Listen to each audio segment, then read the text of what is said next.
এই যে আমাদের জমিতে পটলের চাষ হয়েছে।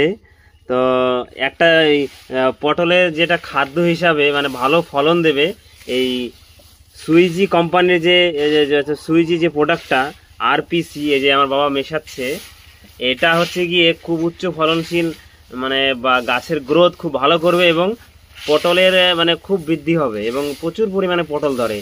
এই সারটা আপনারা চাইলে ইউজ করতে পারেন।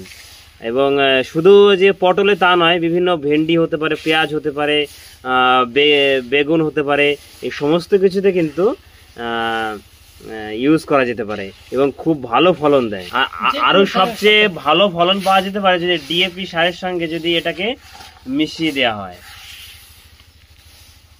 তো চাইলে বাজারে এই আরপিসি কোম্পানির যে সুইজি যে প্রোডাক্টটা, এটা কিন্তু আপনারা কিনে আপনার যে জমিতে দিতে পারেন।